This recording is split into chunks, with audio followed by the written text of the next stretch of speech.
সর্বোত্তম আল্লাহ ঘর বানাইছেন কাবা। 7 দিকে তাকাইলে সওয়াব হয়। 1 নম্বর হইল কাবা, খানায় কাবা। কেউ যদি খানায় কাবার দিকে তাকাইয়াই থাকে আর কিচ্ছু করা লাগবে না, কোনো তাসবিহ তাহলিল করা লাগবে না। কিতাবওয়ালা বলে আমার নবী বয়ান করেন 7 দিকে তাকাইলে সওয়াব হয়, কাবা ঘরের দিকে তাকাইলে সওয়াব হয়। এই তাকানোর সঙ্গে সঙ্গে মুমিন বান্দার গুনাহগুলো জয়রা পড়তে থাকে, নেকিগুলো তার খাতায় উঠতে থাকে। সুবহানাল্লাহ। এই ঘরটা বানাইছেন মক্কায়। আলহামদুলিল্লাহ আলহামদুলিল্লাহ নাহমাদুহু ওয়া নাস্তাঈনুহু ওয়া নাস্তাগফিরুহু ওয়া নু'মিনু বিহি ওয়া নাতাওয়াক্কালু আলাইহি ওয়া নাউযু বিল্লাহি মিন শুরুরি আনফুসিনা ওয়া মিন সাইয়্যাতি আমালিনা। من يهده الله فلا مضل له ومن يضلل فلا هادي له ونشهد أن لا إله إلا الله وحده لا شريك له ونشهد أن سيدنا وسندنا ونبينا وطبيبنا وطبيب قلوبنا ومولانا محمدا عبده ورسوله صلى الله تعالى عليه وعلى آله وصحبه وبارك وسلم تسليما كثيرا كثيرا. أما بعد فأعوذ بالله من الشيطان الرجيم. بسم الله الرحمن الرحيم. إن أول بيت وضع للناس للذي بمكة مباركا وهدى للعالمين. وقال النبي الصادق المصدوق صلى الله عليه وسلم من حج لله فلم يرفث ولم يفسق رجع كيوم ولدته أمه أو كما قال الصلاة والسلام. साहिल से मेरे इश्क का सफीना, साहिल से लगा दे मेरे इश्क का सफीना, आँखों से दिखा दे मुझे मक्का व मदीना, आँखों से दिखा दे मुझे मक्का व मदीना, दिखा दे आए राही मदीना कैसे बसती है, दिखा दे आए राही मदीना कैसे बसती है, कि जिसमें रात दिन तेरी रहमत बरसती है, कि जिसमें रात दिन तेरी रहमत बरसती है. न अमरीका न लंदन से हो उल्फत, न अमरीका न लंदन से हो उल्फत, हमी उशाक काबा करो खुदाया, हमी उशाक काबा करो खुदाया. न जर्मन से न जाफा से वो निस्वा, न जर्मन से न जाफा से वो निस्वा, हमी मस्ते मोहब्बत पर खुदाया, हमी मस्ते मोहब्बत पर खुदाया. ला इलाहा इल्लल्लाह, ला इलाहा ला इलाहा इल्लल्लाह, ला इलाहा ला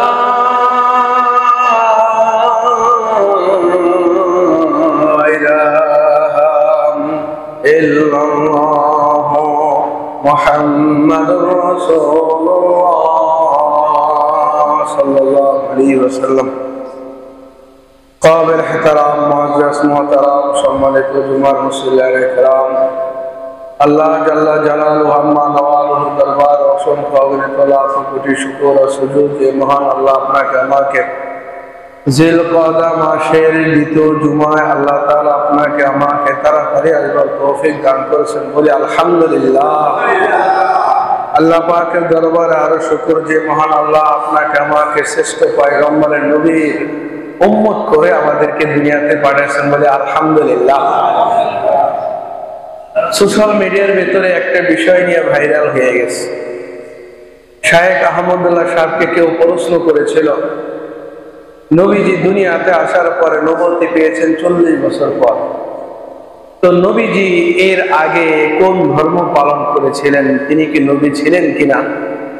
এই ব্যাপারে তিনি প্রশ্নের জবাব দিয়েছিলেন যে হ্যাঁ, নবীজি দুনিয়াতে আসার পরে নবুয়তের আগ পর্যন্ত তিনি ইব্রাহিম আলাইহিস সালামের ধর্মের অনুসারী ছিলেন।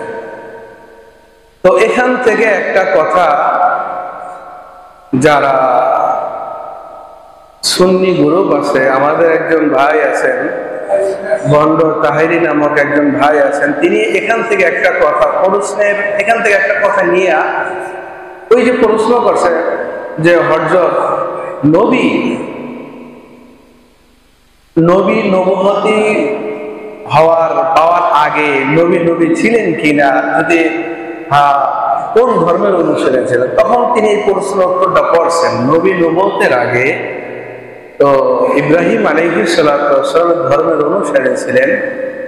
এর ভিতরে একটা কথা মিস্টেকস কিছুই হয় নাই।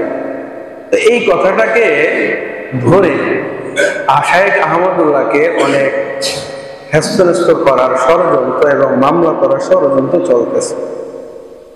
সমস্ত আম্বিয়া কেরাম, সমস্ত নাইবে রাসূল, সমস্ত মুহাক্কিকরা এই হাদিসের উপরে একমত, যখন আদম আলাইহিস সালাম মাটি এবং বেহেশতের পানির ভিতরে গড়াগড়ি খাইতেছিলেন, অর্থাৎ তাকে বানাইতেছিলেন, রূহ এখনো দেন নাই, আব্বাজানকে বানাইতেছিলেন মাটি খামারে দিয়া, বেহেশতের মাটি দিয়া, তখন আল্লাহ তাআলা নবীকে আল্লাহ তাআলা এর আগে 2000 বছর আগে আল্লাহ তাআলা তাকে নবী বানিয়ে রাখছেন। সুবহানাল্লাহ।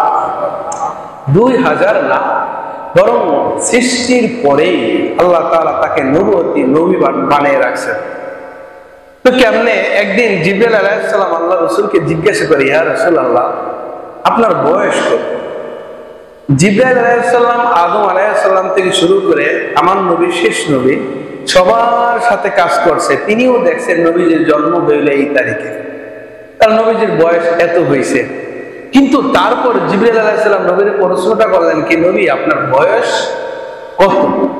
তাহলে বোঝা গেল এখানে যখন বয়সের কথা জিজ্ঞাসা করছে, নবীজি হতো আউয়াল আখির, আল্লাহ তাআলা তাকে উভয় জগতের এবং পৃথিবীর আগে পরে সব ইলম আল্লাহ তাআলা তাকে দান করেছিলেন। তো জিবরাইল আর নবীজি বুঝলেন যে ও তো আর দুনিয়ার হায়াতের বয়সের কথা জিজ্ঞাসা করে নাই। তো নবীজি সাল্লাল্লাহু আলাইহি ওয়াসাল্লাম আগে প্রশ্ন করলেন, জিবরাইল তোমার বয়স কত? তুমি আগে তোমার বয়সটার কথা একটু বলো।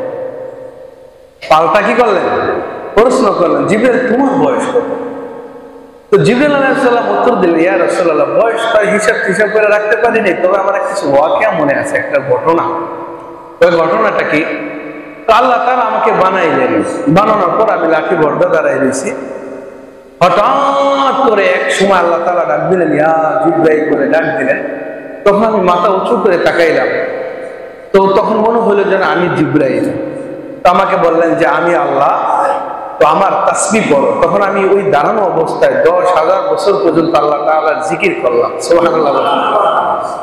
তো এর দীর্ঘদিন পরে আমার আল্লাহ তাআলা ডাক দিলেন, ইয়া জিবরাইল। তো আমি মাথা লাব্বাইক বলে মাথা উঁচু করলাম, দেখলাম আল্লাহ পাকের আরশে আজিমের গায়ে যে লেখা কালেমা লা ইলাহা ইল্লাল্লাহ মুহাম্মাদুর রাসূলুল্লাহ, ওই নামকে দেখলাম। তো আল্লাহ তাআলা বললেন, ইনি হলো আমার বন্ধু মুহাম্মাদুর রাসূলুল্লাহ, তুমি তার উপরে দুরূদ শরীফ পড়ো। সুবহানাল্লাহ। আমি ওই লাঠির দাঁড়ানো অবস্থায় আরো 10,000 বছর কি পড়লাম? দুরূদ শরীফ পড়লাম। তারপর কি? নবীজি বলতেছে, জিবরাইল তারপর কি এটা বলো। মেরে মুহতারাম ভাইও, এবার জিবরাইল আলাইহিস সালাতু ওয়াস সালাম বলে, ইয়া রাসূলুল্লাহ, এতটুকুতেই ক্ষান্ত না, এরপরে আমি তাকে দেখলাম 10,000 বছর আল্লাহ তাআলার জিকির করলাম, আপনার উপর 10,000 বছর তারিফ দুরূদ শরীফ পড়লাম ওই নবীর উপরে, আপনার উপর দুরূদ শরীফ পড়ার পরে এরপর দেখি আল্লাহ পাকের আরশে আযমের কোণা দিয়ে একটা তারকা উঠলো। এই তারকাটা ওঠার পরে দেখলাম আল্লাহ পাকের আরশের চতুর্দিকে এই তারকা 70,000 বছর তাওয়াফ শুরু করে দিছে। সুবহানাল্লাহ। কত হাজার বছর? 70,000 বছর ধরে তাওয়াফ শুরু। আমি সব দেখলাম। তারপরে কি দেখলাম? দেখলাম তারকাটা আবার ডুবে গেল। তো ডুবে যাওয়ার পরে কি হলো? 70,000 বছর ডুবে রইল তারকাটা। 70,000 বছর যখন কমপ্লিট হয়ে গেল, আবার এই তারকাটা ওঠে আল্লাহ পাকের আরশের কোণা দিয়ে ওইটা আবার 70,000 বছর তাওয়াফ করে, আবার দুইবার থাকে 70,000 বছর। তারপরে কি এই যে 70,000 বছর ওইটা থাকে, 70,000 বছর দুইবার থাকে, এই যে ওঠা নামা, এই ওঠা নামা আমি দেখেছি 72,000 বার। সুবহানাল্লাহ। 72,000 বার দেখছি আমি তারকাটা উঠতে নামতে। দুইবার 70,000, দুইটা 70,000, পূর্ণ কি কতগুলা হয়? তুমি কি জানো নি ওই তারকাটা কে? কয় না। ওই তারকাটা বললাম আমি মুহাম্মদুর রাসূলুল্লাহ সাল্লাল্লাহু আলাইহি সাল্লাম। তাহলে জিবরাইল তোমার বয়স কত? ক্যালকুলেটর হিসাব করো। তারও আগে আমার মাওলা আমারে বানাইছেন, সবার আগে আমার মাওলা আমারে বানাইয়া এখনো আদমকে বানাই নাই। আদম মাটি এবং পানির ভিতরে গড়াগড়ি খাইতেছিল, অর্থাৎ আদম এবং আদমকে আল্লাহ তাআলা সব জায়গার মাটি নিয়া এবং বেস্তের পানি দিয়ে যখন ডইলা ডইলা আদমের মূর্তি বানাইতেছিল, রূহ এখন পর্যন্ত আদমের জেহেনে দেয় নাই, রূহ এখন পর্যন্ত আদম আলাইহিস সালামের কর্ণে আসে নাই, রূহ এখন পর্যন্ত আদমের চোখে আসে নাই, বডির কোনো পার্টসের ভিতরে রূহ আল্লাহ তাআলা ঢুকায় নাই। তাই এর আগেও আমার মাওলা আমার নবী বানাইয়া রাখছে। সুবহানাল্লাহ। বানাইছেন সবার আগে, পাঠাইছেন কবে আগে? সবার শেষে। মেরে মুহতারাম ভাই, কোন আলেমী এই নবীকে নবী হওয়ার ব্যাপারে অস্বীকার করে না, কিন্তু তাহিরি মাদ্রাসার বেশি বেশি বুজুর্গ, বেশি নবীর প্রেমের ভালোবাসা দেখাইতে যাইয়া শেখ আহমদুল্লাহকে যেমনি ভাবে তিনি হেনস্থা করা শুরু করছেন, এটা বড় খারাপ হবে না? এক শেখ আহমদুল্লাহ যদি থাকেন তাহলে যুবকদের জন্য আর কিছু লাগে না, বৃদ্ধদের জন্য আর কিছু লাগে না, কোটি কোটি প্রশ্নের জবাবের জন্য শেখ আহমদুল্লাহ যথেষ্ট। আর একটা কোরআন সুন্নতের জন্য একটা প্রশ্ন যদি গণ্ড তাহরিকে করা হয়, তাহলে দেখা যাবে উনি কিয়ামত পর্যন্ত কিতাব মোতালা করে প্রশ্নের জবাব দিতে সক্ষম হবে না। কথা বলেন ঠিক কিনা? পার্থক্যটা এতটুকু। বন্ডে তাহিরি বেদাত চালু করছে, শেখ আহমদুল্লাহ সাহেব সুন্নত চালু করছে, বন্ড তাহিরি শিরক চালু করছে, আর শেখ আহমদুল্লাহ মানুষকে দান খায়রাতের নিয়াত জিনিস চালু করছে। বন্ড তাহিরি মানুষদেরকে জিকির নামে শয়তানি শিক্ষা দিয়েছে, আর শেখ আহমদুল্লাহ কোরআন হাদিসের শান নির্দেশগুলা শিক্ষা দিয়েছে। বন্ড তাহিরি এক এক করে গান বাজনা চালু করেছে, আর বন্ড তাহিরি শিরক বিদআত গান বাজনা হওয়ার বন্ধ হওয়ার ব্যাপারে এটা তিনি চেষ্টা করছে। কথা বলেন ঠিক কিনা? কোটি তাহিরি যদি এক পাল্লা রাখা হয়, বাংলাদেশের আলেমদের ভিতরে এক শেখ আহমদুল্লাহ যদি শেখ আহমদুল্লাহ কেন তার একটা পোষণকে যদি রাখা হয়, কারণ তাহিরির চাইতে আহমদুল্লাহর পোষণ ওজন ভারী হবে, কারণ সে আহলে হক এবং সুন্নতের উপর প্রতিষ্ঠিত। তার দ্বারা বেদাত বন্ধ হয়, সুন্নত চালু হয়, তার দ্বারা গোমরাহি বন্ধ হয়, মাওলার পরিচয় পায়। আর এক বন্ড তাহিরি আল্লাহর পরিচয় বন্ধ করে শিরক বিদআত মাজার পূজারি গান বাজনা চালু করে। কথা কন ঠিক কিনা? কার সাথে করতে? এই জন্য আমার এক কাকা আছে, কোথায় লিয়াকত আলী আর কোথায় জুতার কাঠি, কোথায় শেখ আহমদুল্লাহ আর কোথায় হলো বন্ড তাহেরি, কোথায় জাফান আর কোথায় খিলিফার, কোথায় আসমা শেখ আহমদুল্লাহ আর কোথায় হইল বন্ড তাহেরি। একটা কিতাবের এবারত করা যার যোগ্যতা নাই, সে শেখ আহমদুল্লাহর সাথে টক্কর দেওয়ার তো কোনো মানেই হয়। আর সুন্নাহ ফাউন্ডেশনের তিনি এক চেয়ারম্যান। তার দ্বারা আমরা দেখছি সিলেটের বন্যার সময় শত শত মানুষ তার দ্বারা উপকৃত হয়েছে, লাখ লাখ কোটি কোটি টাকা তিনি প্রাণ দিয়েছেন, এবং এখনো মানুষদেরকে সাইকেল রিক্সা তিনি মানুষদেরকে দান করেন ফাউন্ডেশন থেকে। অনেক তিনি তার অবদান আছে। কোরআন সুন্নাহর ব্যাপারে মানুষকে হাজারো প্রশ্নের সম্মুখীন হইলে সমাধান শেখ আহমদুল্লাহ উপস্থিত কোরআন হাদিসে রেফারেন্স দিয়ে দেন, তোমার দ্বারা কয়টা হয়েছে। কথা বল ঠিক কিনা? মেরে মুহতারাম ভাইও, আয়াতে কারিমা তেলাওয়াত করেছিলাম, মৌসুমটা চলতেছে হজ্জে বাইতুল্লাহ। আমি আয়াতে পড়েছি ইন্না আউওয়ালা বাইতিন উযিয়া লিন-নাস লাল্লাযী বিমাক্কাতা মুবারাকা ওয়া হুদাল লিল আলামিন। নিঃসন্দেহে আল্লাহ তাআলা সর্বোত্তম ঘর বানাইছেন, ওই ঘরের নাম হইল কাবা। এই ঘরটা হইল মক্কায় অবস্থিত।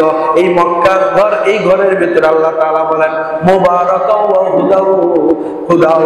এই ঘরটা হইল জগৎবাসীর জন্য হেদায়েত এবং বরকতের কারণ। বলেন সুবহানাল্লাহ।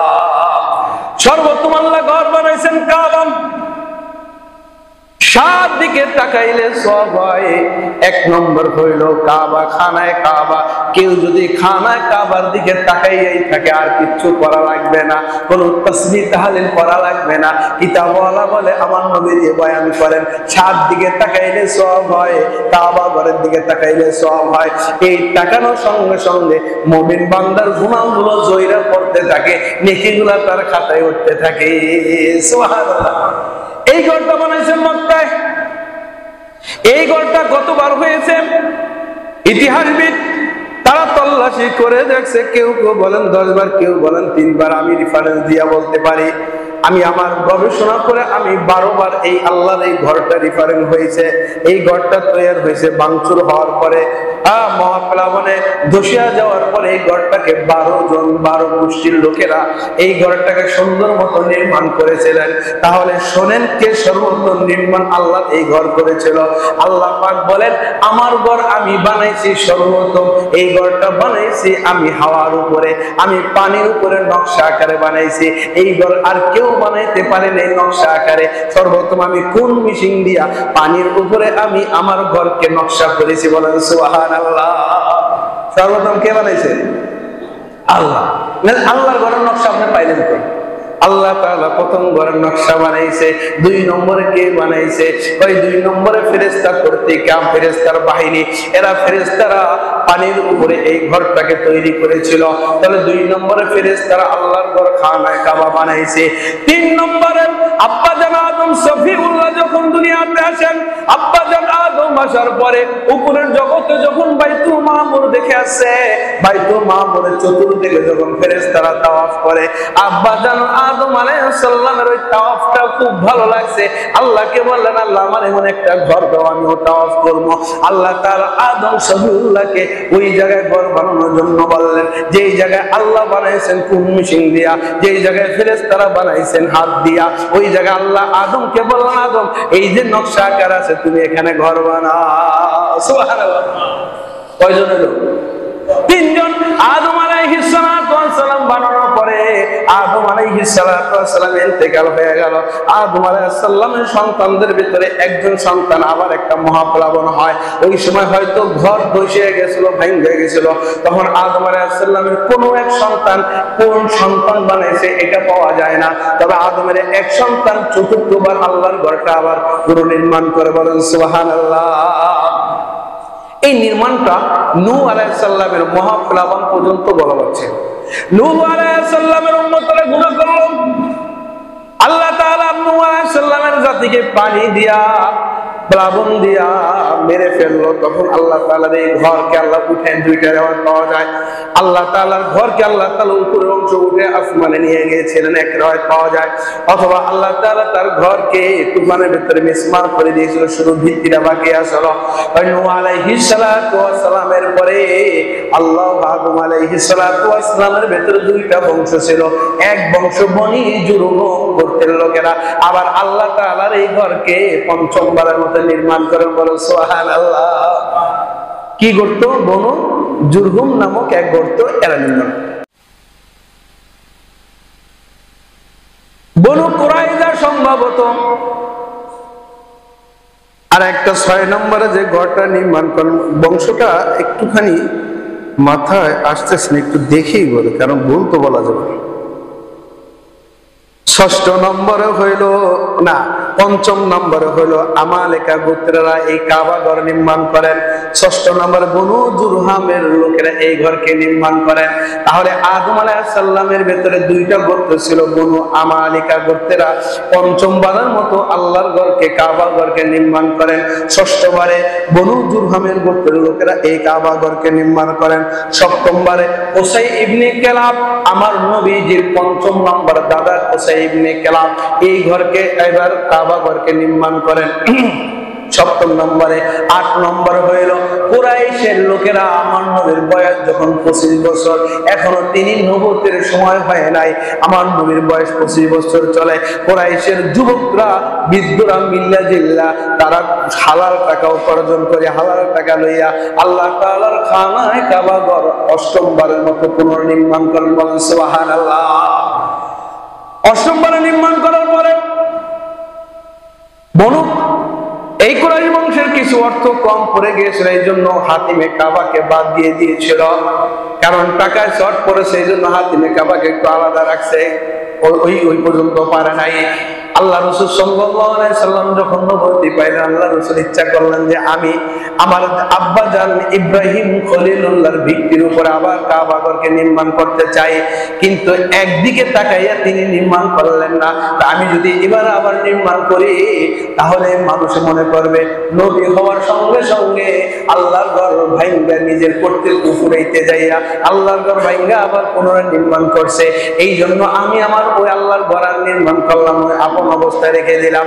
মেরা মুহতারাম ভাই, নবীজির জিন্দেগি চলে যাওয়ার পরে আব্দুল ইবনে জুবাইর রাদিয়াল্লাহু তাআলা আনহু যখন তিনি প্রেসিডেন্ট হইলেন, বাদশাহ হইলেন, তিনি যখন খেলাফতের দায়িত্ব পালন করলেন, তিনি যখন নেতা হয়ে গেলেন, তিনি যখন প্রেসিডেন্ট হইলেন, তখন আম্মা জান আয়েশা সিদ্দিকা রাদিয়াল্লাহু তাআলা আনহার মুখে কথাটা শুনলেন যে তোমার নবীজির ইচ্ছা ছিল যে ঘরকে ভাঙ্গিয়া ইব্রাহিমের ভিত্তির উপরে ঘরকে বানাইবে, কিন্তু তিনি এই দিকে ফেতনার চিন্তা করিয়া তিনি আর ঘরটাকে নির্মাণ করলেন না। তখন আব্দুল্লাহ ইবনে জুবাইর ওই যে নবীর আশা পূরণ করার আবার ঘরকে বানাইয়া ইব্রাহিম নবীর ভিত্তির উপরে ঘরকে তৈরি করে দিলেন। বলেন সুবহানাল্লাহ। 9 নম্বর। 10 নম্বরে আব্দুল্লাহ ইবনে জুবাইরকে হাজ্জাজ বিন ইউসুফ মাইরা তিনি ওই দেশের ওই কুরাইশ ওই মক্কার যখন তিনি লিডার হয়ে গেলেন, বাদশা হয়ে গেলেন, আব্দুল হাজ্জাজ বিন ইউসুফ বলে না আমার শত্রুর বানানো কাবা ঘর থাকতে পারে না, আমি ওই ঘরকে ভাঙ্গা আবার যে আগে কুরাইশরা যে ছোট্ট করে বানাইছিল ওর উপরে আমি ঘর বানাবো।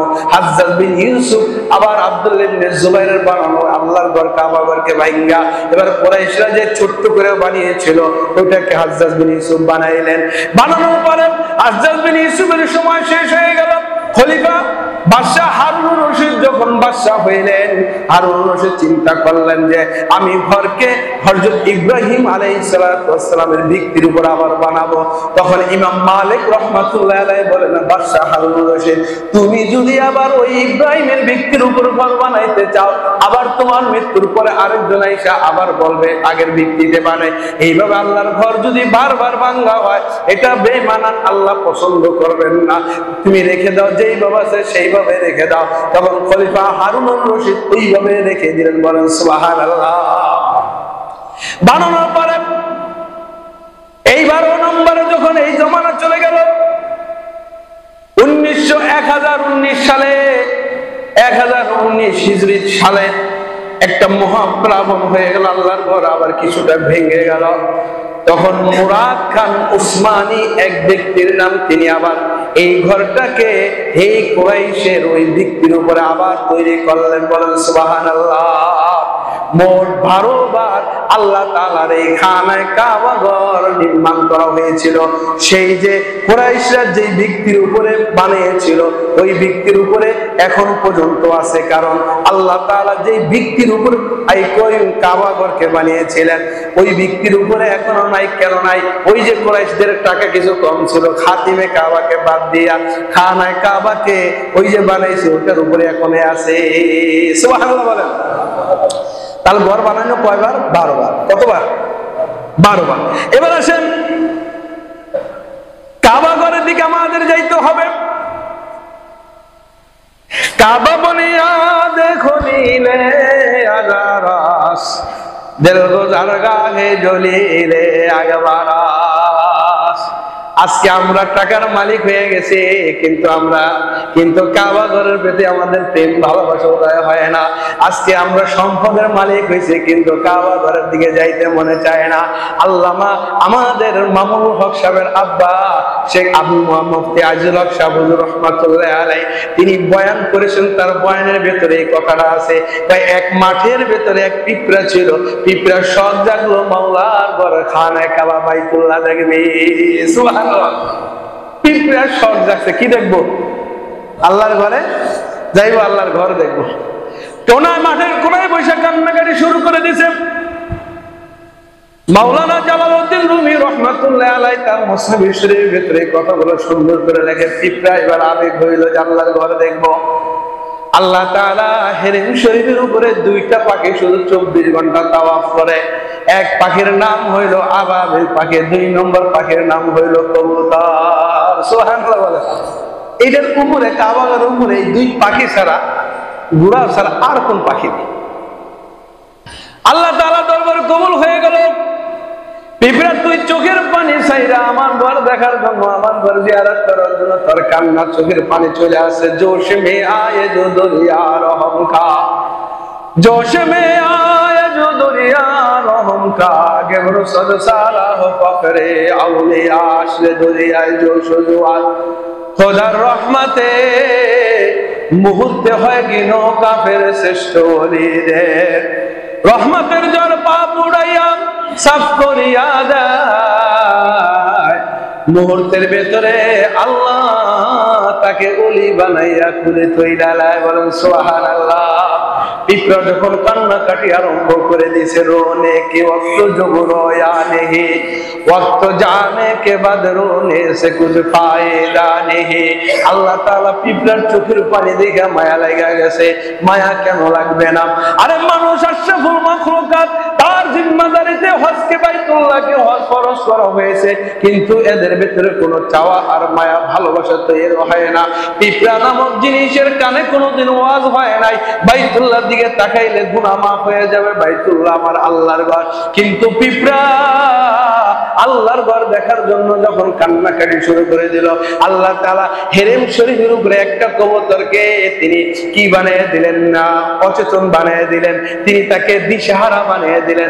দিশেহারা হইয়া কবুতর এবার হেরেম শরীফ ছাইরা এবার তিনি উড়াল দেওয়া আরম্ভ করে দেয়। উড়াল দিতে দিতে দিতে দিতে দিতে দিতে ওই মাঠের কোনায় পিঁপড়ার কাছে আইসা ওই কবুতর দাঁড়াইয়া যায়। সুবহানাল্লাহ বলেন। কি মানে মজা লাগে না?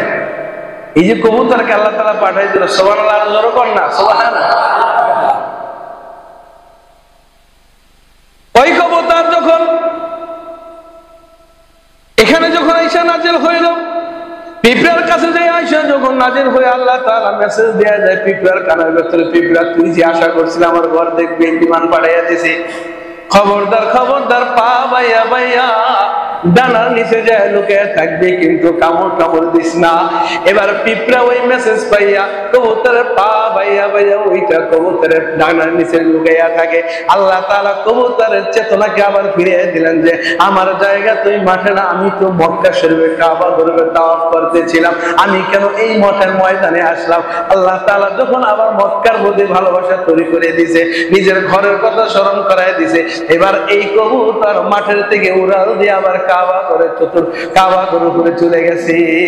সুবহানাল্লাহ। এবার কাবা করে চতুর উপরে যাইয়া যখন কবুতর লাব্বাইক আল্লাহুম্মা লাব্বাইক লাব্বাইক লা শারীকা লাক লাব্বাইক ইন্নাল হামদা ওয়ান নি'মাতা লাক ওয়াল মুলক লা শারীকা লাক, এইভাবে যখন তাওয়াফ শুরু করে যে আল্লাহ তাআলা পিঁপড়ার জেহেনের ভিতরে কলমের ভিতরে মেসেজ দিয়ে দিয়েছে, এরে পিঁপড়া তুই যেই ঘরের আশা করছিস তাকায় দেখ, এই যে হইল আমার ঘর খানায়ে কাবা বাইতুল্লাহ, তুই উপস্থিত হয়ে গেছো। সুবহানাল্লাহ। এই জন্য আমার ভাইয়েরা মুসনাদ শরীফের ভেতরে বলে পিঁপড়া যদি তার চোখের একটু পানি থেকে পানি বের করে যদি বিমানের টিকিট ছাড়া ভিসা ছাড়া যদি আল্লাহ তাআলা কবুতর পাঠায় নিতে পারে, আরে আশরাফুল মাখলুকাত তুমি যেন চোখের পানি ছাড়লে আল্লাহ তাআলা তোমার জন্য কেন ভিসার টিকিট ছাড়া নিতে পারবে না? সুবহানাল্লাহ। মেরে মুহতারাম ভাই এবং মুসলিম হইতে হবে আশিক হইতে হবে। এই জন্য ইব্রাহিম খলিলুল্লাহ যখন ঘর বানাইছেন আল্লাহ তাআলা বলেন, ও খলিলুল্লাহ ওয়াজিন ফিন নাসি বিল হাজ্জি ইয়াতুকা রিজালাও ওয়া আলা কুল্লি জামিরি ইয়াতিনা মিন কুল্লি ফাজ্জিন আমিক। ও ইব্রাহিম ঘর বানাইয়া লাইছো, এবার মানুষদেরকে ডাক দাও, তোমার পায়ে হাইটা হাইটা সওয়ারিতে কইরা কইরা আমার ঘরের ভিতর আইসা হজ শুরু করে দিবে। ঠিকই দেখা গেছে ইব্রাহিম খলিলুল্লাহ আওয়াজ যখন যারা পাইছে আল্লাহ তাআলা তাদেরকে হাঁটিয়া হাঁটিয়া অথবা ঘোড়ায় কইরা অথবা জাহাজে কইরা অথবা উড়োপ্লেনে বিমানে কইরা আল্লাহ তাআলা নিয়ে যাইতেছে। কথা বলেন ঠিক কিনা? মেরে মুহতারাম ভাই, আল্লামা সিরাজুল ইসলাম সাহেব দামাত রাহমাতুল্লাহ আলাইহি তার কিতাবের ভিতরে একটা ওয়াকিয়া বয়ান করেছেন। এক ব্যক্তি পায়ে হাইটা হাইটা পদাতিক বাহিনীর সাথে হজ করতে যাইতেছে, কোন সময় পিছনে লাইয়া আইনা বাইতু রব্বি আইনা বাইতু রব্বি, কখন পিছনে বসে একটা চিৎকার দেয়, আমার মাওলার ঘর কোথায়? আইনা মানে কোথায়, বাইতু রব্বি মানে আমার মাওলার ঘর কোথায়, কাবা ঘর কোথায়? আবার কখন এই মানুষটা ওই পায়ে হাইটা পদাতিক বাহিনীর সামনে যাইয়া এই কথাটা বলে আর চোখের পানি ছাড়া আর চিৎকার মারতে থাকে, আমার মাওলার ঘরটা কোথায়? এইবার করতে করতে করতে করতে করতে করতে করতে করতে যাইতে যাইতে যাইতে যাইতে এবার যখন আল্লাহর ঘরের সামনে হাজির হয়ে গেছে, আবার বলতে চাই না ভাই তো রব্বি আমার ঘর কোথায়? তখন এক হাজী সাহেব বলে, ও মিয়া আমামাকা হাযা হাযা বাইতু রব্বিকা, এটাই হইল মাওলার ঘর। সুবহানাল্লাহ। এই যে মাওলার ঘর বলছেন, মাওলার ঘরের পাগল পারা হয়ে ঘর ছাইরা যখন রওনা দিছে, মাওলার ঘর তালাশ করতেছে, যখন বলছে এটা মাওলার ঘর, এবার বলে হা হাযা বাইতু রব্বি, এটা আমার মাওলার ঘর। এক কথা বই কথা বলতে না বলতেই কাবা ঘরের দিকে তাকাইয়া প্রেমের আবেগে ভালোবাসায় তিনি মাওলার মহব্বতে কাবা ঘরের দিকে তাকাইয়া দুনিয়া থেকে বিদায় নিয়ে গেছে। এই জন্য দেখবেন কয়েকদিন আগে আমরা দেখছি ছেলে মারা গেছে, ছেলের কবরে বেড়া দিতে গেছে বাবা। কতক্ষণ ঠিক কিনা? ছেলে মারা গেছে, ছেলের কবর বেড়া দিতে গেছে বাবা। সপ্তাহানির পরে বেড়া দিতে যাইয়া মোহাব্বতে বেড়া দিতে যাইয়া বাবা বিশ্ব করে মারা গেছে। এই যদি ছেলে আর বাবার মোহাব্বত যদি এই হয়, কবর থেকে আসতে না পারে, ছেলে যদি মারা যায় আর মাকে যদি কেউ বাদ দেয়া না রাখে, পৃথিবীর কোন জগতের কোন মানুষ মাকে কবরস্থান থেকে উঠেইতে পারবে না, ছেলের মহব্বতে টাইনা রাখবে। এটা যদি ছেলের মহব্বত হয়, সৃষ্টিকর্তার ঘর, ওই ঘরের প্রতি বান্দার কেমন মহব্বত হওয়ার দরকার। আমার মাওলা আমার বানাইছে, মাওলার ঘরের দিকে যাইতেছি, মাওলার ঘরে হাজির হয়ে গেছি। এই যে একটা আবেগ আর ভালোবাসা, ঘরে হাজির হইলে আশিক সুস্থ থাকতে পারে না। কথা বলেন ঠিক কিনা? এই জন্য বেলাল রাদিয়াল্লাহু তাআলা হিজরত করে মদিনায় গেছে। আম্মা জান আয়েশা বলে, বেলাল যখন হিজরত করে মদিনায় গেছে, আমার নবী আমার স্বামী আছে, নবী আছে, আমার আব্বা জান আবু বকর আছে, কিন্তু মদিনায় আসার পর জ্বর এসে গেছে। আমার আব্বা জান আবু বকরের জ্বর, বেলালের জ্বর। আমি গেলাম বেলালের কাছে গেলাম, আব্বা জানের কাছে গেলাম, ইয়া আবাতি কাইফা তাজিদুকা, ওয়া আব্বা আপনার শরীরের কি অবস্থা? ইয়া বেলাল কাইফা তাজিদুকা, ও বেলাল তোমার শরীরের কি অবস্থা, তুমি কেমন আছো? এই কথা বলার সঙ্গে সঙ্গে বেলাল উত্তর দেয় না। বেলালের এমন পরিমাণ জ্বর, যখন জ্বর থেকে যখন হুঁশ ফিরে আসে, তখন বেলাল কবিতাকার পাঠ করে, আরে আমি কবে মক্কায় যাব, মক্কায় আমি আমার মাওলার ঘরকে দেখবো। এই ব্যথা শুধু আবেগ প্রকাশ করে। আম্মা জান আয়েশা সিদ্দিকা রাদিয়াল্লাহু তাআলা আনহা নবীজির কাছে বলেন, ইয়া রাসূলুল্লাহ, বেলাল কিন্তু মক্কার মহব্বত ভুলতে পারে না। তখন আল্লাহ রাসূল সাল্লাল্লাহু আলাইহি ওয়াসাল্লাম আল্লাহর কাছে দোয়া করেন, আল্লাহ যেমনি ভাবে মহব্বত আপনি মক্কার প্রতি দিয়েছিলেন আমাদেরকে, আয় আল্লাহ মদিনার প্রতি তার চাইতে বেশি মহব্বত আমাদের অন্তরে দিয়া দেন। সুবহানাল্লাহ। এই দোয়া করার পরে এবার শান্ত হয়, মক্কাকে ভুলতে পারেন। নয়তো কোনো মানুষ মক্কাকে বলতে পারতো না। মক্কার ছোঁয়া যে পাইছেন, মক্কার শহরে যখন নবী যে হাঁটাচলা করে, আল্লাহ তাআলা কসম খায়, লা উকসিমু বিহাযাল বালাদ ওয়া আনতা হিল্লুম বিহাযাল বালাদ, আল্লাহ তাআলা মক্কা নগরীর কসম খেয়ে আল্লাহ পাক মানুষ জিজ্ঞাসা করে, আল্লাহ তুমি কি কাবা ঘর বানাইছো দেখে কি মক্কা নগরীর কসম খাওনি? কয় না, আমার বন্ধু কাবা ঘরের রাস্তার আশেপাশে দিয়ে রাস্তার অলিতে গলিতে হাঁটে, আর আমার বন্ধুর হাঁটা হাঁটা আমার পছন্দ লাগে, এই জন্য মক্কার কসম খাই। সুবহানাল্লাহ। ওই নবী দোয়া করছে, আল্লাহ বেলালের মহব্বত মক্কার চাইতে মদিনার মধ্যে বেশি বাড়ায় দেন, এত রাখা যাবে না, মানুষ মারা যাবে। আমাদের বুজুর্গরা মক্কার থেকে হজ শেষ করে যখন মদিনায় যাইতেন, নবীর পাগল পাড়া কেমন ছিলেন? একজন বুজুর্গ, 2-3 জনের নাম তোমার সংযুক্ত আকারে। আমাদের একজন বুজুর্গ ছিলেন কাসিম নানুতুবি রাহমাতুল্লাহ আলাইহি। মক্কা হজ শেষ করে মদিনায় গেছেন। মদিনায় যখন সীমানার ভেতরে গেছেন, উটের পিঠ থেকে নামছেন, ঘোড়ার পিঠ থেকে নামছেন, নাইমা এবার তিনি তার পায়ের জুতা ছিল, জুতাগুলা খুলে ফেলাইছেন। এবার তিনি নুড়ি নুড়ি পাথরের ভেতর দিয়ে হাঁটা চলা করতেছে, সবাই জুতা, সবাই ঘোড়ার উপরে। সবাই জিজ্ঞাসা করলো, হুজুর আপনার পা ফাইটা খোঁচা লাইগা লাইগা 2 পাও দিয়ে রক্তের বন্যা বের হয়ে গেছে, হুজুর আপনার পা তো ছিন্ন বিচ্ছিন্ন হয়ে যাইতেছে, আপনার জুতা পায়ে দিলেই তো ভালো হয়। আল্লামা কাসিম নানুতুবি রাহমাতুল্লাহ আলাইহি বলে, আরে আমি কোন জায়গাটা পাড়া দিব? যেই জায়গায় পাড়া দিব জানি না তো এই জায়গাটা আমার নবীর কদম লাগছে কিনা। আমার নবীর মক্কা মদিনাতে আমার জানা নাই কোন জায়গায় আমার নবী যে হাঁটছে, আর ওই জায়গায় আমি জুতা দিয়ে হাঁটবো না, সম্ভব না। আমি কাসিম নানুতুবি এটা সহ্য করতে পারবো না, আমি জুতা পায়ে দিয়া মদিনা শরীফ হাঁটা চলা বন্ধ করবো, আমি হাঁটতে পারবো না। সুবহানাল্লাহ। কাসিম নানুতুবিকে এক জোড়া জুতা এক জোড়া হাদিয়া দিয়েছে হুজুর সবুজ সঙ্গে। তো কাসিম নানুতুবির খানকার ভিতরে ঝুলাই রাখছেন। একদিন, 2 দিন, 10 দিন, 1 বছর পরে জিজ্ঞাসা করে, হুজুর কোনদিন জুতা দিলাম, জুতা পায়ে দিতে দেখলাম না। হুজুর বলে, তুমি যেই জুতা দিছো সবুজ, আমার নবীর গম্বুজ মোবারক সবুজ, ওই সবুজ সবুজের সাথে কেমনে আমি এক গম্বুজ আমার নবীর মাথায়, ওই সবুজ গম্বুজের রং আমি আমার পায়ের তলায় কেমনে রাখি, রঙের সাথে মিলার কারণে আমি ওই জুতা আর পায়ে দিয়ে তালাশ করে উপরে টানে রাখছি। সুবহানাল্লাহ। এই হইল কাসিম নানুতুবির ঘটনা। আল্লামা জামি রাহমাতুল্লাহর ঘটনা আরো মারাত্মক। আল্লামা জামি রাহমাতুল্লাহ আলাইহি মক্কা হজ শেষ করে মদিনার দিকে রওনা দিয়েছেন।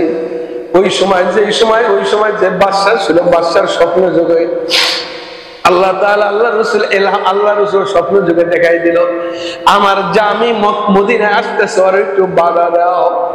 পুরা ইতিহাস বলে নাই, বাদশাকে যখন স্বপ্ন দেখাইছে তখন বাদশা কে আল্লামা জামিকে তালাশ কইরা দেখাইলো, দেখে আটকে রাখছে, না তুমি যাইতে পারবা না। এবার জামি রহমাতুল্লাহকে আটকে রাখছেন। আটকে রাখার পরে জামি রহমাতুল্লাহ আলাইহি নবীর প্রেমের পাগল হইয়া কিছু শের তার দিলের ভিতরে লেখা রাখছেন। এই শের গুলা কবিতা বলে আল্লাহ রাসূল শোনাইবেন, যে মাজুরি বারামা মদে জালম, এরকম কিছু শের আল্লাহ রাসূলকে শোনাইবে। আল্লাহ রাসূল বলে, এই শের যদি আল্লামা জামি আমার রওজার পাশে আইসা শোনায় তাহলে আমার জন্য ওয়াজিব হয়ে যাবে আল্লামা জামির সাথে আমার হাতকে বের কইরা মুসাফা করা। সুবহানাল্লাহ। কোন মতে ওখান থেকে সুইটা জামি রওনা দিয়েছেন। আবার বাদশাহ আল্লাহ রাসূল স্বপ্নে দেখাইছে, জামির তাড়াতাড়ি ফিরাও। আল্লামা জামিকে এবার বন্দি করে রাখছে জেলখানার ভেতরে। আবার পরের দিন স্বপ্নে দেখাইছে, এরে বাদশাহ, জামি তো কোনো গুনাহ করে নাই, অন্যায় করে নাই, তাহলে তুমি কেন তাকে জেল দিলা? আপনি আমার কাছে কিছু কবিতা নিয়ে আসতেছে, এই কবিতা যদি মদিনায় আমার রওজা পাকের পাশে যাইয়া পড়ে তাহলে আমি নবী হাত বের কইরা দিয়া তার সাথে মুসাফা করা আমার ওয়াজিব হয়ে যাবে, আমার সহি হয়ে যাবে। আর এটা যদি আমি করি তাহলে একটা ফিতনা ফাসাদ সৃষ্টি হয়ে যাবে। এই জন্য আমি বলছি ওরে বাধা দিয়া রাখো। সুবহানাল্লাহ বলেন। তাহলে এবার বোঝেন কতটা ভালোবাসার কবিতা বানিয়ে নিয়ে গেলে অবস্থাটা হতে পারে। আল্লাহ রাসূলের বংশধর 3 নম্বর কাহিনীটা বলে আমি শেষ করব। সৈয়দ কবির আহমদ রিফাই রাহমাতুল্লাহ আলাইহি, এই নবীর বংশধর লোক থাকতো অনেক দূরে, মা বাবার খেদমতে নিয়োজিত থাকতো, কিন্তু কোনোদিন মদিনায় আসতে পারে না। একদিন মক্কার রওজা, মক্কার হজ শেষ করে মদিনায় আল্লাহ রাসূলকে সালাম দিবে আসছে। এবার আল্লাহ রাসূলের সামনে বেড়াইছে, সালাম দেয়, আসসালামু আলাইকা ইয়া জাদ্দি। আল্লাহ রাসূলকে সালাম দেয়, ও নানা জান আপনার উপরে সালাম। এরপরে হৃদয়ের সেই কথাগুলো বলতেছে, ফি হালাতিল মউতি রূহি কুনতু রুসিলুহা তুকাব্বিলুল আরদা ওয়া হিয়া নাইবাতি। ইয়া রাসূলুল্লাহ, এতদিন আমি দূরে ছিলাম, আমি আপনার কাছে আসতে পারি নাই, আমার রূহটাকে আপনার কাছে পাঠিয়ে দিতাম, আমার আপনার রওজা পাক ঘুরে ঘুরে দেখে দেখে চলে যাইতো। ইয়া রাসূলুল্লাহ, আজকে আমি সশরীরে আপনার দরবারে উপস্থিত হয়ে গেছি। ফামদুদি ইয়ামিনাকা কাই তাগা বিহা শাফাতি। ইয়া রাসূলুল্লাহ, আমার এই পাগল পারা মনটা আজকে সশরীরে হুজুর হয়ে গেছে, আপনার হাতটা যদি বের করে দিতেন আমি আপনার হাতে একটা চুমু খাইতাম। সুবহানাল্লাহ বলেন। ওই সময় রওজা পাকে 90,000 হাজী উপস্থিত ছিল। এই সালাম দেওয়ার পরে যখন এই দোয়াটা করার সঙ্গে সঙ্গে রওজা পাক থেকে নবীজির হাত বের হয়ে গেছে, তখন আল্লাহর রাসূলের হাত মোবারকের নূরের ঝলকানিতে পুরা মদিনা, পুরা রওজা পাক নূরে নূরান্বিত হয়ে যায়। সুবহানাল্লাহ। এরপর কবির আহমদ রিফাই রাহমাতুল্লাহ আলাইহি এই নবীজির হাতে চুমু দেয়। তাহলে একজন কবির আহমদ রেফাইয়ের কারণে যদি নবীর হাত দিতে বাধ্য হয়ে যায়, তাহলে কেন আমাদের দিলের ভেতরে এমন আবেগ কেন জাগে না? আমাদের দিলের ভেতরে এমন প্রেম কেন জাগে না? এতদিন পর্যন্ত নবীর ইশকের বয়ান হয়, নবীর ভালোবাসার বয়ান হয়, কিন্তু নবীর ঘর দেখার জন্য মহব্বত তৈরি হয় না। আসলে কোনো প্রেমই করতে পারেন নাই, কথা বলেন ঠিক কিনা? জিলাফির প্রেমে করতে পারেন, কিন্তু নবীর প্রেম করতে পারেন নাই। সারা জিন্দেগি ভর শুধু জিলাপি আর জিলাপি, খাওয়ার পরে মিষ্টি খাওয়া সুন্নত, মিষ্টি খাওয়ার আগে দাঁড়ায় কিয়াম করা সুন্নত, নবীর সালাম দেওয়া সুন্নত, কিন্তু জীবনে চিন্তা করে না নবীর কাছে একটু যাওয়া লাগবে। সারা জীবন ভর শুধু টাকা অপচয় করতেছে। একদিনের উরুষের টাকা যদি বন্ধ করে, তাহলে তো লাখখানি টাকা হলে তো নবীর পাকের দরবারে যাওয়া, কথা বলেন ঠিক কিনা? কিন্তু ওই আবেগ না, আসলে প্রেম না, এটা নকল প্রেম। ওই যে প্রেমের মতো, দুধ খাওয়া মজনুর মতো। সারা জীবন খালি শুধু দুধই খায়, লাইলি খালি দুধ পাঠায়। একদিন লাইলি টেস্ট করছে যে মজনুর কাছে রক্ত চাবো, রক্ত দেয়, তা আমি তো আসল মজনু না, আমি তো দুধ খাওয়া মজনু। দুধ পাঠাইছে মজনুর নাম দিয়ে, আমি দুধ খাইছি, আমি মজনু। কিন্তু আসল মজনুর কাছে যখন রক্ত চাইছে, এতদিন দুধ খায় নাই, আমার মাসুক দুধ চাইছে, রক্ত চাইছে, আরে মাংস চাইছে, কোন জায়গার মাংসটা চাইছে, কোন জায়গার কোন জিনিসটা চাইছে, কাইটা নাও। আমার মাসুক যেটা নিয়ে খুশি আমি সেটাই খুশি। সুবহানাল্লাহ। এই হইল আশিকদের আলাদা। সর্বশেষ কথা হইল আল্লাহ তাআলার কাছে খুব দামি কথা, অনেক বছর পরে এই কথাটা পাইলাম। শেখ আবরারুল হক রহমাতুল্লাহ আলাইহি, করাচির হুজুর ছিলেন আবরারুল হক রহমাতুল্লাহ আলাইহি, তার কিতাবের ভিতরে এবার আনছেন হজ এমন একটা গুরুত্বপূর্ণ জিনিস। আল্লাহর সাথে প্রেম হয় 3 তরিকায়, লং টাইমের মাধ্যমে, মধ্যম কোয়ালিটি, একদম তাড়াতাড়ি। যেমনি ভাবে আপনি যদি শিবচর যান, পায়ে হাঁটিয়া যেতে পারবেন, 1 ঘন্টা লাগবে, অটোতে গেলে 20 মিনিট লাগবে, মোটর সাইকেলে গেলে 10 মিনিটে চলে গেলে। আল্লাহ তাআলার কে মাধ্যম, আল্লাহ তাআলাকে ভালোবাসা তাড়াতাড়ি পাওয়ার মাধ্যম ও তরিকা 3টা, লং, মধ্যম, একদম তাড়াতাড়ি শর্ট। লং টাইম হলো আল্লাহ তাআলাকে পাওয়ার মাধ্যম হলো নামাজ, রোজা, জিকির, তালিম, দান করা। এগুলা দিয়ে আল্লাহকে অনেক লং টাইম, এগুলো করতেই থাকতে হবে, একদিন আল্লাহ ধরা দিবে। এটা হলো লং টাইম। 2 নম্বর হইলো মধ্যম, যেটা তাড়াতাড়ি, এর চাইতে একটু আর তাড়াতাড়ি। তো এইগুলোর পাশাপাশি যদি রমজান মুবারক মাসে রোজা রাখে, তাহলে এক একটা রোজায় তাকে তাড়াতাড়ি আল্লাহর কাছে পৌঁছে দিবে। সুবহানাল্লাহ। এটা হলো মধ্যম, ভাবে আল্লাহ তাআলার কাছে পৌঁছে যায়। কেউ যদি শর্ট ভাবে খুব দ্রুত গতিতে আল্লাহর কাছে পৌঁছে যাইতে চায়, ভালোবাসার কাতারে যাইতে চায়, শর্ট টাইমে, সে যেন হজ করে। সুবহানাল্লাহ বলে। কারণ হজ করতে গেলে রোজাকে ইয়াউমিন ওয়ালাদাতু উম্মুহু, ও এমন পবিত্র আল্লাহ তাআলা করে তাকে ব্যক্তি করায়, এর কোনো গুনাহই নেই, মাসুম হয়ে যায়, মাসুম হইলে আল্লাহর বন্ধু হয়ে যায়। সুবহানাল্লাহ বলে। এই 3 তরিকা হইল আল্লাহ পাওয়ার মাধ্যম, লং, মধ্যম, শর্ট। এই কথাটা আরো কেউ শুনছিলেন জীবনে? আমি অনেক বছর পর পাইলাম। হ্যাঁ, তো আলহামদুলিল্লাহ আমার কাছে খুব ভালো লাগলো। এই জন্য শর্টভাবে সংক্ষিপ্ত আকারে যদি আপনার আল্লাহকে আপনি রিজামন্দে হাসিল করতে চান, আপনি তাহলে আপনি হজ করতে চলে যান, হজ করতে চলে যান, হজ করতে যান, উমরা করতে যান, এটা দেখতে যান। দেখুন মোবারক এবং বরকত, এটা আল্লাহ তাআলার ঘরে গেলে বরকত হবে, হেদায়েত হবে ইনশাআল্লাহ। মুক্তাসর কথা এতটুকু। তাহলে আমরা সিদ্ধান্ত নিতে পারি ইনশাআল্লাহ, আমরা যারা একটু স্বাবলম্বী আছি, আসলে কিন্তু অনেকের কাছে হজে যাওয়ার টাকা পয়সা আছে, আবার অনেকের কাছে নাই। যাদের কাছে নাই তারা বলে তাকেও অনেক জায়গা জমিন আছে, ধরেন 2 কাঠা না 1 বিঘা জমিন আছে, 2 বিঘা জমিন বাবার গেলে আছে না, হ্যাঁ 6 কাঠা পাইছে, 9 কাঠা পাইছে। 1 কাঠা জমিন বেচলে উনি 10 লাখ 30 লাখ বেচতে পারে, মিনিমাম 3 লাখ টাকা বেচতে পারে 1 কাঠা, আরো তো 9 কাঠা আছে। তাহলে 1 কাঠা বিক্রি করলাম, আমি আমার স্বামী স্ত্রী নিয়ে চলে গেলাম, বাস হয়ে গেল। 9 কাঠা আমার ছেলে সন্তান বিবি সাথে নিয়ে থাকলাম, বুঝতে পারে। আমার আছে ব্যাংকে টাকা রেখে দিয়েছেন, আরে ব্যাংকে টাকা রাখছেন ঠিক আছে, এই টাকা বের করে ঘর তৈরি করবেন, সংসার তৈরি করবেন, অনেক দূরের কথা, সব করছেন হয়েই তো গেছে, এবার আল্লাহর ঘরে যাওয়ার জন্য তৈরি হয়ে যাবে। আল্লাহ তাআলা আপনাকে আমাকে আল্লাহর ঘরের মহব্বত বাড়াই দেয়, সকল বলে আমিন। নবীজির মহব্বত বাড়াই দেয় বলে আমিন। আল্লাহ তাআলা নায়েবে রাসূলের প্রতি মহব্বত বাড়াই দেয় বলে আমিন। এই মানুষদের প্রতি বেশি বেশি সালাম দেওয়ার তৌফিক দান করে বলে আমিন। এবং মানুষের প্রতি বেশি বেশি দরদবান হওয়ার তৌফিক দান করে বলে আমিন। মানুষ এখন হিংসায় জর্জরিত হয়ে গেছে, আর মানুষ এখন